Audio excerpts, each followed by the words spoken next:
أعوذ بالله من الشيطان الرجيم. بسم الله الرحمن الرحیم. مسئله چند تا روایت داره، روایت خاص و لہذا محل خلاف بین فقها. جماعتی گفتن زواج با کتابیه چه دائم چه موقت جایزه که منم همین نظرمه. میبینید عروه و حواشی فقها یه عده از فقها قائل شدن چون اطلاقات بعضی روایات هست به خاطر بعضی روایات بعضی گفتن موقت جایزه دائم جایز نیست و علا کل مسئله چون روایات مختلفه فقها که اهل خبره هستن در این مسئله اختلاف دارن.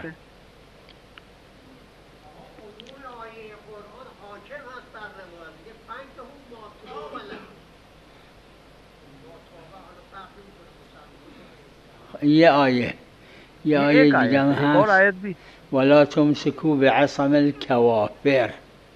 یعنی چی؟ کوافر جمع کافر است. کوافر یعنی کافرہ کی جمع، ان سے نزدیک نہ ہو. یہ ایک اور آیت حمل ظاهر بر نص میکنه. لا تمسکو بعصم الکوافر ظاهرش نهیه تحریمیه، نہیں یعنی حرام. اما وقتی که اون نص در جوازه میگیم این مکروه ہے مثل جای دیگه. البته این نظر جماعتی، منم نظرم همینه، اما یه عده نه این رو نمیگن، میگن در موقت فقط نه دائم جائز نہیں ہے. بعض برعکس بھی کہتے ہیں. بله اون بالاجماع هم لا اشکال ولا خلافه که دختر مسلمون زن مرد کافر نمیتونه بشه. اگر هم ازدواج کرد ازدواج باطله، طلاق هم نمیخواد. اگه جاهل باشه میشه شبهه. اگر جاهل حکم سے تو شبهه हो जाएगा. هر وقت که فهمید باید جدا بشه بدون بغیر طلاق جدا हो اما عده ہے لیکن طلاق کی ضرورت ہی نہیں ہے. اصل عقد باطل ہے.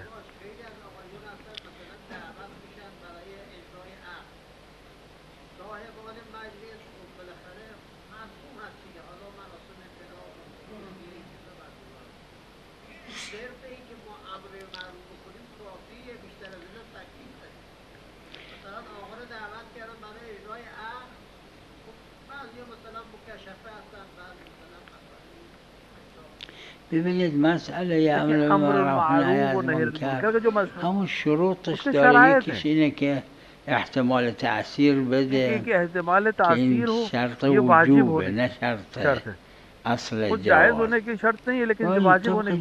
جاها فرق میکنه، افراد فرق میکنن، یه جور نیست. اگه احتمال تأثیر نده اصلا واجب نیست. یکی دیگه حضور مجلس معصیت از محرمات نیست، مگر این کسی باشه که حضورش تأیید حساب بشه و از اون جهت که عنوان ثانویه میشه حرام. اگر نه ولی مجلسی آدم نشسته بعضی غیبت میکنن، یه مجلسی آدم نشسته بعضی دارن دروغ میگن، یه مجلسی آدم نشسته بعضی دارن غذای حرام میخورن. حالا این توی این مجلس نشستنش حرام نه، فقط جلوس یک مجلس حرامه و اون مائده یعنی سفره ایک جگہ بیٹھنا حرام ہے جہاں پہ ایسا دسترخوان ہو یا جہاں لوگ شراب پی رہے وہاں حرام ہے، بیٹھنا بھی حرام ہے. جاها فرق میکنه. یه وقت یه روحانی عادیه، نه یه وقت فرق یه مرجع تقلید تعیید حساب. ایک عام انسان ہے، ایک عام مولانا ہے، اس کے جانے سے کو شاید اتنی تاثیر رہے گی مرجع تقلید جا کے اس پروگرام میں شرکت کرے، شاید تاکید سمجھی جائے. العفو نعم. علیکم السلام. علیکم السلام.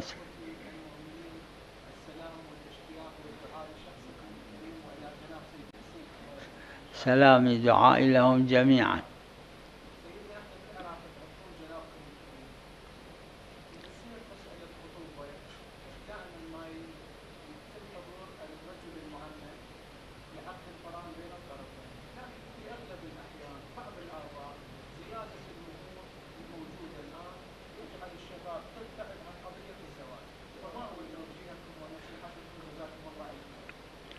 रसूलुल्लाह सल्लल्लाहु अलैहि वआलिहि फिल हदीस शरीफ क़ाल मन तज़व्वज फ़क़द अहरज़ निस्फ़ दीनिह, शादी की उसने अपने आधे दीन को बचा लिया, अब बाकी आधे के ऊपर हिफाजत करे। रसूलुल्लाह मा माना अन्नल इंसान अल्ली कहने का मतलब ये है कि शाब औ फतात जवान जब शादी कर लेते हैं, शैतान 50% शैतान जो है उनको ज्यादातर चीजें होती हैं। उसके मुकाबले में शैतान यम तो वहाँ जिसको शादीशुदा जो नहीं होते हैं उनको शैतान आसानी से भटका लेता है। ينبغي أكيدا وجدا أن الشباب والفتيات يعجل في زواجهم وزواجهن من قبل الآباء والأمهات وقبول شباب أنفسهم وقبول الفتيات أنفسهم عملا بقول رسول الله. अमल रसूल और कौल रसूल को देखते हुए हमें कोशिश करनी चाहिए.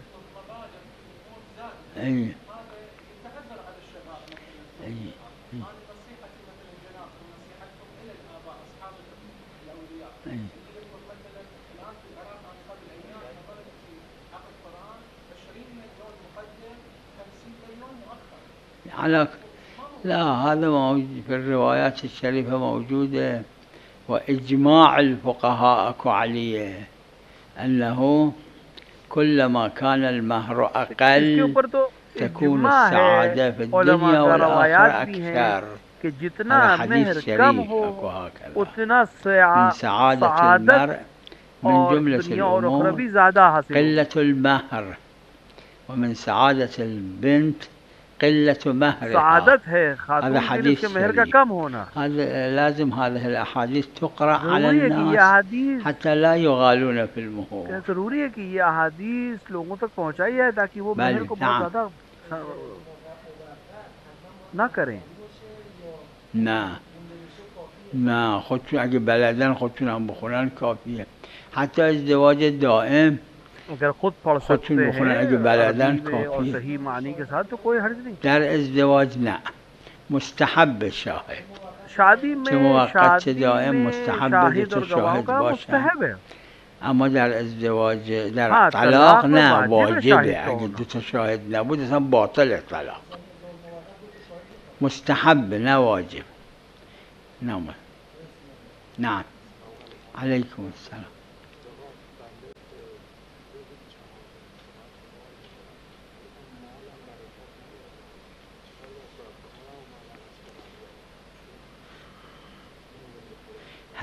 هر روز یک بار با توجه حدیث کسا بخونید انشاءالله موفق. توجه के साथ हदीस किसा पढ़े इंशाअल्लाह अल्लाह को कामयाबी देगा.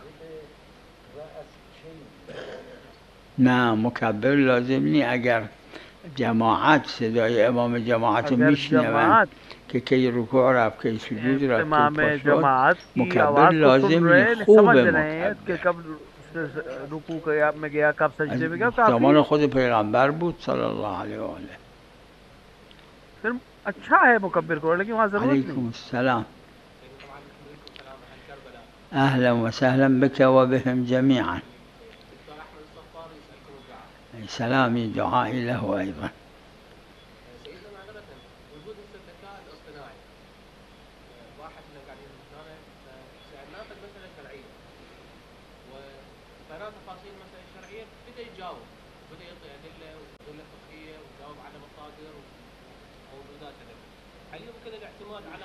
إذا حصل اليقين نعم، أما عادة ما يحصل اليقين، لأن هذه الأمور بالنتيجة يوجب الخطأ.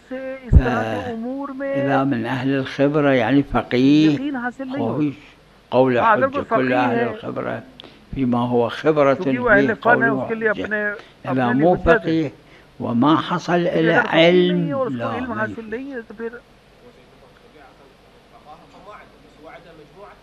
أدري عد يحصل العلم إليه. إذا حصل هذا من خالف، لأن العلم अगर इल्म हासिल हो जाए तो मैं अर्ज कर रहा हूँ, इल्म हासिल हो जाए तो बिल्कुल अहम.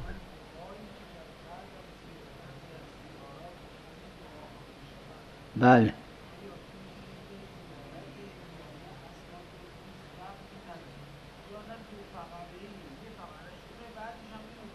فرق میکنه، یعنی باید دید از روایتی که نقل شده چی استفاده میشه.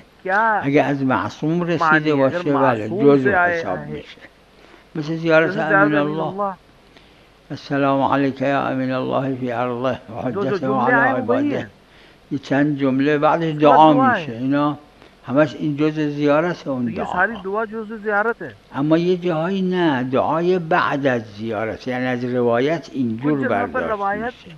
دعا بعد از زیارته، مثل نماز زیارت که میخونه بعد نماز این دعا رو بکنی، مال بعد زیارت که بعد کی چیز جزء زیارت نیست. نعم نعم. سلام الله علیها.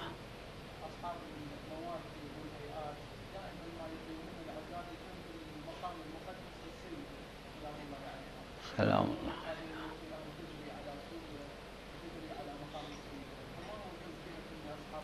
الواقع هذا يرجع إلى الفقهاء يقولون القدرة الشرط العام في كل التكاليف.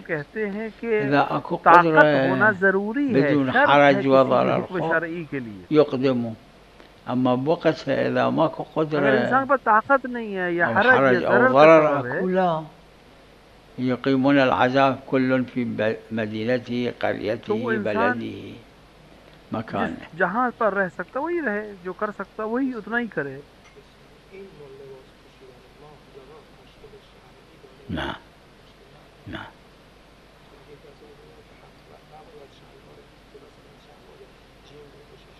نه نه اشکال نداره، اشکال نداره، نه نه اشکال نداره. نعم. سلام علیکم.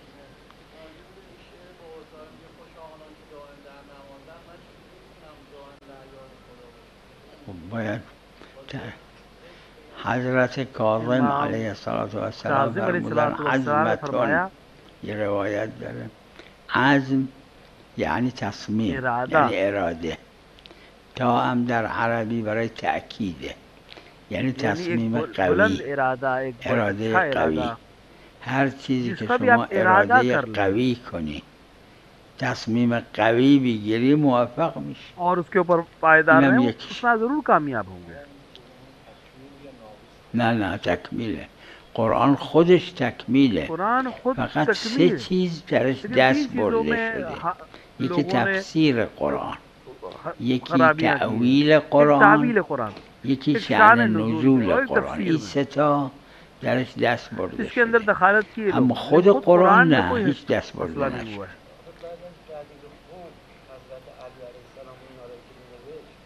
تو روایت، تو همون روایت داره، تو همون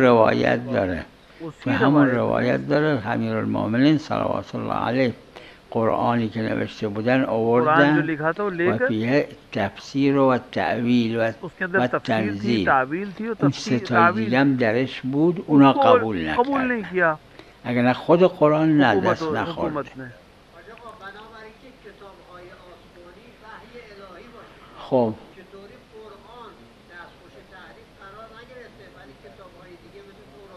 خب واسه ای که قرآن را خدا خاصه دستبرد نشه، وحیای دیگر رو نخواسته دستبرد نشه، خواسته تحت امتحان مردم باشه. خدا کا ارادہ نہیں ہوا، وہ شاید امتحان کا بله بله بله شکی نیست.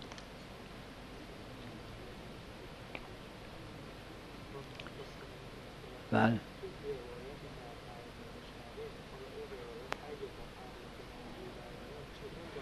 نه ها، باید از اونی که اهل خبره روایت آدم بپرسه. مثل اینکه اگه کسی مریضه، یه نفر که پزشک نیست بهش گفت فلان دارو رو استفاده کن، این باید از یک کسی که پزشکه که اهل خبره پزشکیه بپرسه. اگه اون تجویز کرد روایت هم همینه،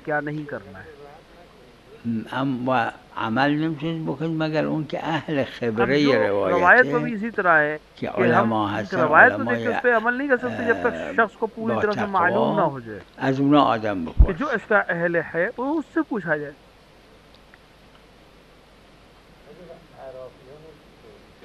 چی؟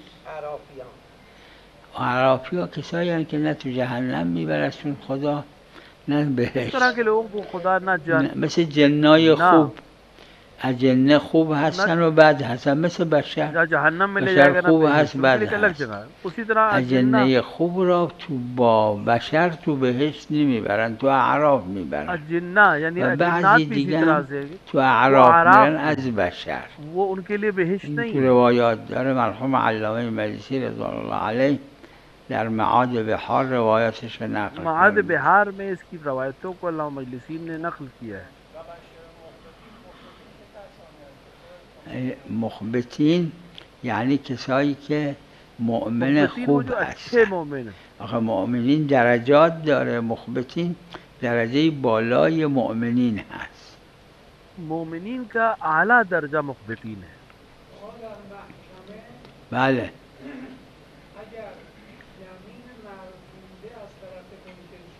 بله.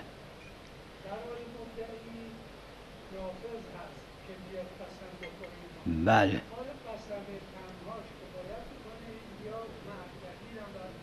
نه دیگه کافیه.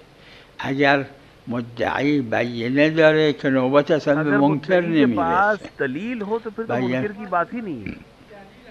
اس کی گواہی پر اور اس کی شواہد کے اوپر عمل کیا جائے گا. نه ببینید اگر یه نفر ادعای کسی توی خونه نشسته، یکی از بیرون اومد ادعا کنه این خونه مال منه. کوئی انسان کسی گھر میں رہتا ہے، کوئی باہر سے آ کے کہے کہ میرا گھر ہے، خونه مال منه، این میشه مدعی. جو گھر میں بیٹھا ہے نشسته که میگه مال منه اون منکره. اول به مدعی میگن دو تا شاهد عادل داری که شهادت بده این خونه مال توست. اگه دو تا شاهد عادل آورد که اینا گفتن این خونه مال اینه، خب اونو بیرون میکنن از خونه که تو خونه نشست، خونه رو میدن به این، تموم میشه، هیچ چی دیگه لازم نیست. اما اگر گفتن خونه مال منه، به این اجاره داده بودم مثلا چی، شاهدم ندارم، شاهد نہ لا سکے، وقت نوبت میرسه به اون که تو خونه نشسته، میگن قاضی شرعی بهش میگه تو قسم میخوری که خونه مالته؟ اگه قسم خورد هیچی، به مدعی میگم برو پیکار. اما اگه قسم نخورد گفت خونه مال منه اما قسم نمیخورم، اگر وہ کہے کہ گھر میرا لیکن میں قسم نہیں کھاؤں گا، اگه داره نوبت به منکر نمیرسه.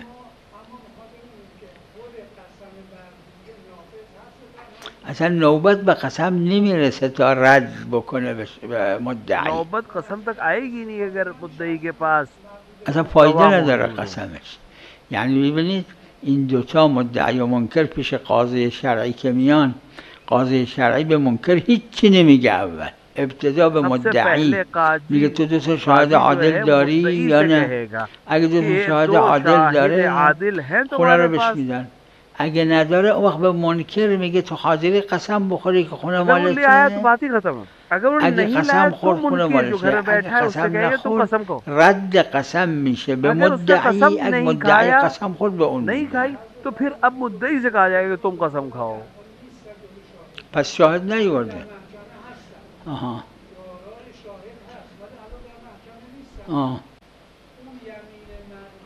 اصلا نوبت به اون نمیرسه. ببینید اگر اون دو تا شاهد را نمیاره یا نمیان یا حاضر نیستن شهادت بدن، وقت نوبت میرسه به این که به منکر میگن تو حاضری قسم بخوری یا نه، وقت یا قسم میخوره یا رد قسم میکنه. مثال کے طور کے اوپر یہ شخص جو ہے وہ منکر جو ہے وہ محل خلاف تو پھر محل خلاف تو ذهنم مشهور بین فقها اینه که حاکم به علمش اور یہاں پر حاکم اپنے علم پر عمل نہیں کر سکتا. بعضی هم فرق گذاشتن بین حقوق خدا و حقوق مردم. اختلافی مسئلہ ہے کہ کہاں پر حاکم جو ہے وہ اپنے علم پر عمل کر سکتا ہے، کہاں پر نہیں کر سکتا.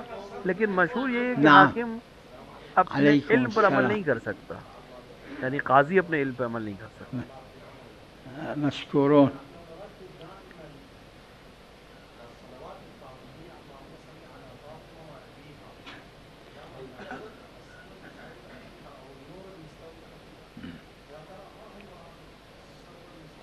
لیکن ندری ما چند سر، اگر معلوم ہو جائے گا تو سر نہیں رہ جاتا، راز نہیں رہ جاتا. اي قال لما ولدت فاطمه صلوات الله عليها جاء يعني ما مضمون الروايه ثم قال وسمع خديجه تتحدث مع نفسها تتحدث قال من تحدثين؟ هذا السؤال سيدنا الرسول الا يعلم انه تحدث فاطمه ام هو السؤال العظمه؟ لا النبي صلى الله عليه وآله كل شيء يدري، مثل الله عز وجل قال لموسى ما تلك بيمينك يا موسى. السؤال مو دائما سؤال للجهل، أحيانا يكون سؤال العارف. المعصومون عليهم السلام كل شيء يدرون، وإذا سألوا هذا سؤال العارف إشكال ما بي. أما هذا السر شنو أنا ما أدري. लेकिन उसमें सिर क्या है मालूम नहीं, उसमें राज क्या है मालूम नहीं. لا لا لا لا لا لا لا لا المعصومون 14 منحهم الله عز وجل كل شيء. إرادة الرب في مقادير أموره تهبط إليكم وتصدر من بيوتكم. هاي التكوينيات، وراها التشريعيات، والصادر عما فصل من أحكام العباد. بله تمام چیزیں इनके हवाले की.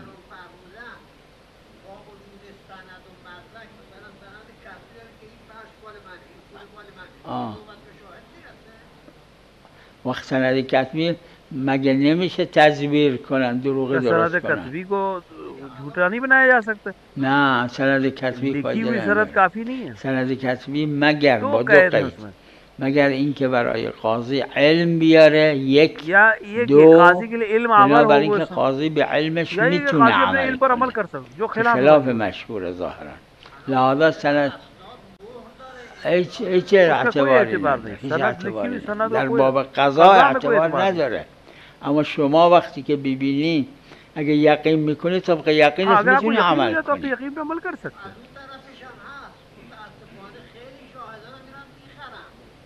آخه قرآن فرموده و اشهدوا کی ذوی عدل منکم. شاهدی که عادل احراز عدالتش نشده فایده نداره. ایسا شاهد جس کا عدالت ثابت تھی اس کا کوئی فائدہ نہیں.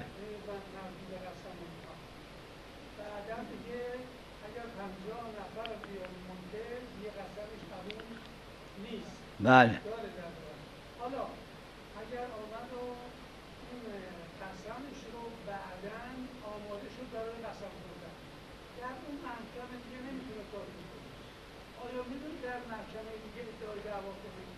این مسئله تو عروه به یه مناسبتی یا ملحقات عروه حالا یادم نیست ذکر شده. بعضی گفتن اگر حاکم حکم کرد دیگه تجدید نیست، اما بعضی هم گفتن که چرا دوباره یه تشکیل دیگه میشه، حالا یا اون حاکم یا غیر اون حاکم.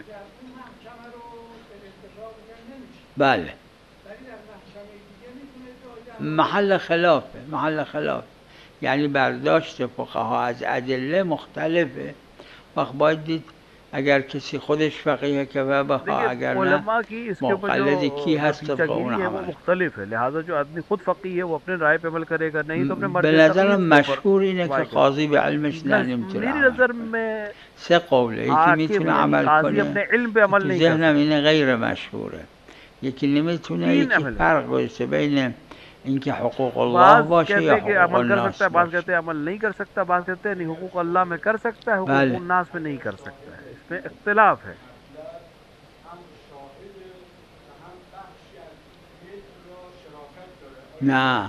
نه باید شاهد غیره.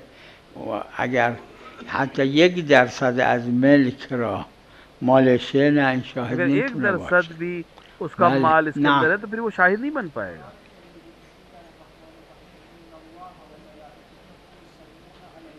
اللهم صل. الصلاة في اللغة بمعنى الميل، يعني التوجه. کا معنی لغت میں توجہ. بالشعر اكو صلت على جسم الحسين صلوات الله عليه سيوفهم، يعني مالت. مالت کے معنی میں. الصلاة في اللغة بمعنى الميل، الصلاة بمعنى هاي الصلاة اللي نصليها ظهر عصر مغرب عشاء صبح، هذا نوع خاص من الميل، يعني نوع خاص من التوجه إلى الله عز وجل. توجه के बारे में صلاة الله يعني توجه الله عز मतलब وجل. अल्लाह की तवज्जो की إن الله وملائكته يصلون على النبي، يعني الله يتوجه إلى رسول الله بنظرته الرحيمة. الملائكة لا مثلنا يصلون على النبي، وإحنا هم نصلي على النبي صلى الله عليه وآله.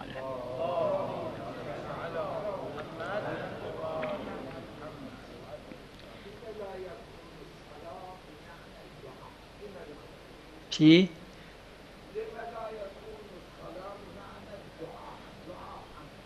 الصلاة فيها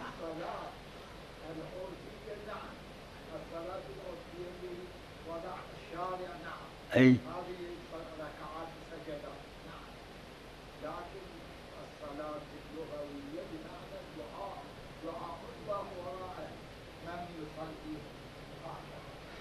الصلاة في اللغة بمعنى الدعاء، الصلاة فيها دعاء. जो है वो उसके अंदर दुआ है। الصلاة دعاء या الدعاء في الصلاة يعني شنو بعد؟ لا، الصلاة بمعنى الميل، بمعنى التوجه. ولذا قلت الشاعر العربي يقول صلت على جسم الحسين صلوات الله عليه سيوفهم، يعني مالت، يعني توجهت، يعني السيوف راحت نحو جسم الحسين صلوات الله عليه. وصلى الله على محمد وآله الطاهرين.